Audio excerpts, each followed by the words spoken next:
의류 같은 경우에는 쇼핑몰을 한다라고 하면 떨어져요. 왜냐하면 누구나 할 수 있고 현재도 굉장히 많이 있고 많이 망하고 있고. 그러면 나만의 혁신성은 어떤 게 있을까? 고객과의 커스터마이징 작업을 혁신성으로 넣을 것이냐, 아니면 내 옷감의 소재와 플러스 알파로 사회 기여도를 갖다가 혁신성으로 넣을 거냐. 여러분은 정부 지원 사업을 통해서 지원금을 받기 위해서 사업을 하는 게 아니라 정말 사업을 잘 하기 위해서 정부 지원 사업을 신청하다 보니까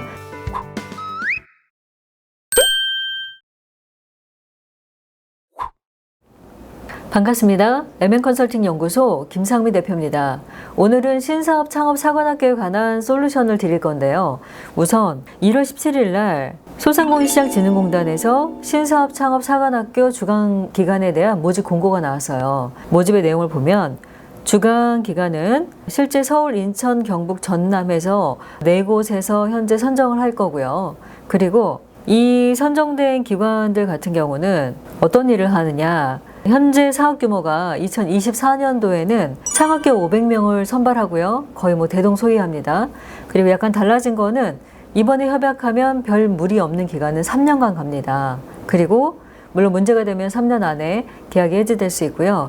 창업 역량 강화, 아이템 구체화, 실전 사업까지 해서 이 프로그램들을 운영할 수 있는 그런 일들을 하고요. 그리고 창업기업의 발굴 아이템은 온라인 셀러형, 온라인 기반의 혁신적인 창업 아이템이나 아니면 로컬 크리에이터형, 로컬 크리에이터, 다시 말해서 로컬리티와 창의적인 아이디어가 결합, 로컬리티, 로컬에 있는 무언가죠. 그리고 라이프 스타일형은 라이프 스타일 기반의 혁신 창업, 작년과 동일합니다. 이걸 읽어드린 이유가 있어요. 그건 뭐냐면 요즘에 컨설팅 문의하는 분 중에 의류업에 종사하시는 분들이 가끔 있어요. 잊을만 하면 전화해서 대표님, 저도 예창피 할 수 있을까요? 뭐라 그래요? 절대 안 됩니다. 왜? 의류 분야는 타겟이 누구냐가 굉장히 중요해요. 왜냐하면 지금까지 성공한 의류 브랜드를 한번 생각해 보면 예비 창업 패키지에 해당하는 것은 에이블리나 지그재그 같은 거예요. 에이블리의 경우는 실제로 왜 예창패에 해당하느냐? 에이블리는 플랫폼이에요. 세상에 많은 옷가게들을 매장을 내가 걸어다니면서 보는 게 아니라 에이블리라는 사이트 안에서 볼 수 있죠. 그리고 에이블리가 상당히 좋은 이유 중에 하나는 뭐냐면 풀필먼트 서비스라고 해서 A to G를 다 해주죠. 내가 만약에 사입을 하고 싶거나 아니면 상세 페이지, 판매를 위한 상세 페이지 제작과 사진, 영상을 찍는다. 또는 그래서 판매가 되면 배송을 하고 배송한 거에 대한 AS 서비스까지가 되죠. 에이블리는 컨셉이 처음에 그거였어요. 뭐냐면 동대문을 옮겨놓은 듯한 그런 플랫폼. 이런 플랫폼으로 컨셉팅을 하고 그리고 실제로 여러분들이 예비 창업 패키지를 쓴다. 그럼 합격할 수 있어요. 그런데 에이블리랑 지그재그랑 똑같이 쓰면 돼요? 안 되겠죠. 그러다 보니까 의류는 사실은 예창보다는 신사업 창업 사관학교를 권하는 편이에요. 이유 중에 하나는 의류 같은 경우에는 쇼핑몰을 한다라고 하면 떨어져요. 왜냐하면 누구나 할 수 있고 현재도 굉장히 많이 있고 많이 망하고 있고. 그러다 보니까 의류는 나의 타겟이 누구냐가 굉장히 중요해요. 예를 들어 이거죠. 요즘에 서구화된 체형으로 인해서 사실은 여성분들 같은 경우에는 언더웨어가 잘 안 맞는 경우들이 있어요. 그래서 커스터마이징을 하는 경우도 있지만 이걸 조금 더 양산해보자 라고 해서 어떤 분이 출발했어요. 그리고 저한테 컨설팅을 받으러 왔습니다. 매출이 얼마였어요? 매출이 좀 있더라고요. 근데 이분한테 제가 그러면 신상품이 나왔을 때는 크라우드 펀딩에서 펀딩을 하고 알리죠. 그 다음에 두 번째는 뭐예요? 내가 팝업을 하거나 아니면 SNS 이벤트를 하거나 이런 동선에서 먼저 어느 정도 자본을 확보하고 그 다음 단계에 뭐에 들어가요?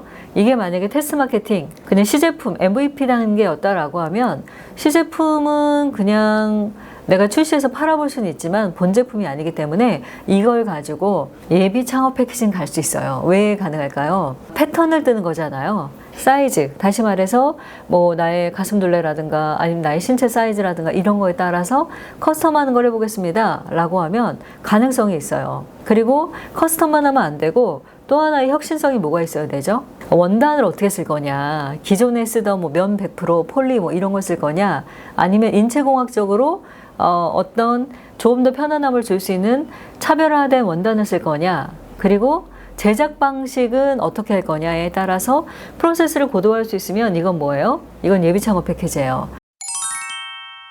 그런데 이렇게 예비 창업 패키지와 달리 신사업 창업사관학교는 고객을 고도화하면 돼요. 이게 무슨 뜻이냐면 나는 신사업 창업사관학교에서 사실은 우비를 만들 건데 어떤 소재로 우비를 만들 거예요? 이거 괜찮아요. 요즘에 업사이클링이나 리사이클링이란 부분이 상당히 많이 사회적으로 트렌디하게 많은 사람에게 호응을 얻고 있죠. 예를 들어 MZ들 같은 경우에는 조금 더 구매를 할 때 가치 소비를 좀 하자. 그러니까 내가 소비함으로 인해서 환경을 살릴 수 있다라면 난 좀 불편해도 그렇게 할래요. 라거나 버려지는 플라스틱 통을 가지고 예를 들어서 내가 업사이클링이나 리사이클링을 한다. 근데 이 플라스틱 소재로 여러분 옷을 만든 지는 좀 됐어요. 이걸로 내가 특별한 어떤 옷을 만들겠다. 이런 거 되죠. 그리고 두 번째는 나는 키가 작은 분들을 대상으로 하는 옷을 만들겠다. 뭐 이런 것도 가능해요.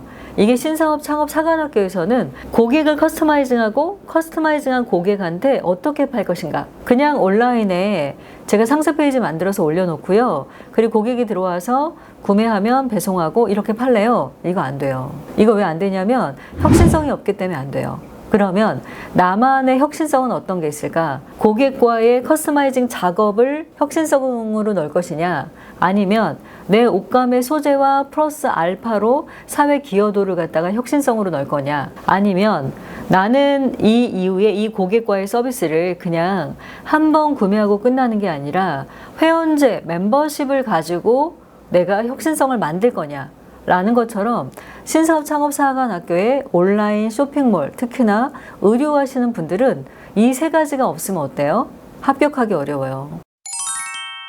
그리고 심사위원들 대부분은 옷을 팔아본 분들이 심사를 하는 게 아니라 심사 전문가들이 심사를 해요.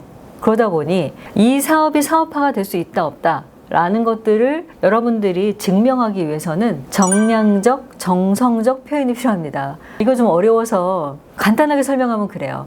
내가 이 폐플라스틱을 이용해서 옷을 만들 건데 이 옷을 만드는 원가는 이렇고요. 그리고 초해년도에 매달 얼마 정도를 1개월 차, 2개월 차, 3개월 차, 4개월 차 이렇게 회차가 늘어나면서 어떤 이유 때문에 많이 팔 수 있다라는 근거를 넣어야 돼요. 예를 들어서 5월 달에는 장사가 잘 될 수 있어요. 왜?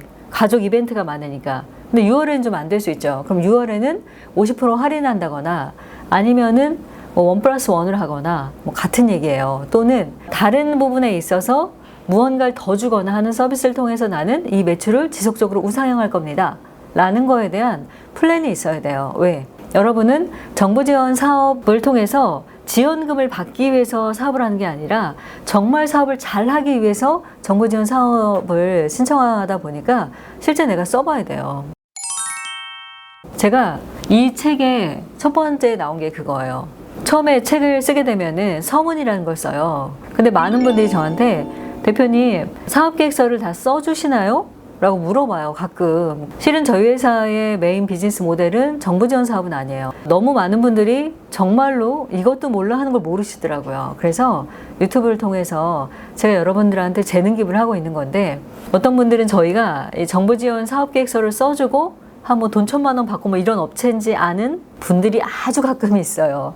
근데 사업 계획서 써주지 않아요. 이유 중에 하나는 남이 써준 사업 계획서로 사업을 할 수가 없어요. 대표이사가 스스로 정말 꼼꼼하게 나는 FY 2024년도 올해에 1분기, 2분기, 3분기, 4분기에 얼마를 팔 것인가, 어떻게 팔 것인가, 누구에게 팔 것인가 이런 거를 디테일하게 본인 스스로가 계획을 할 수 있어야 되고요.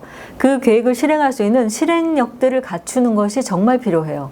그런데 대부분 분들은요, 생각보다 사업을 쉽게 시작해요. 그래서 OECD 회원국 중에 우리나라가 창업에 대한 폐업률이 굉장히 높은 이유 중에 하나가 뭐냐면 초기에 창업할 수 있는 이 창업자를 트레이닝하는 프로그램이 그렇게 쫌쫌하지 않아요. 그리고 특히나 이 소상공인들 같은 경우에는 상권조차를 잘 못 보죠. 공공 데이터가 많음에도 불구하고 공공 데이터가 있는 걸 몰라요. 그러다 보니 제가 이 책을 쓰게 된 가장 큰 이유도 사업계획서 엉뚱한 데 가서 뭐 500만 원, 1,000만 원 주고 쓰지 마시고요. 여러분 제발 공부하세요. 왜? 우리가 열심히 해도 안 되는 게 사업이에요. 그러다 보니까 내가 어떻게 하면 잘할 수 있을까? 첫 번째, 잘하는 사람을 벤칭하시고요. 두 번째는 뭐예요? 전문가를 통해서 코칭을 받고요. 세 번째는 내가 내 아이템의 시제품을 만들어서 프로토타입, 시제품을 만들어서 테스트하고 완제품까지 만들고 폭발적으로 매출을 만드는 것에 대해서 마케팅에 대한 공부를 한다라고 하면 적어도 지금보다는 성공 확률이 높은 그런 창업자들이 많이 나오지 않을까 기대합니다. 오늘 영상은 여러분 온라인 쇼핑몰 중에 특별히 제가 의류 관련된 부분에 대한 이야기를 했고요. 여러분 많은 도움 되시길 바랍니다. 지금까지 MN컨설팅 연구소 김상미 대표였습니다. 감사합니다.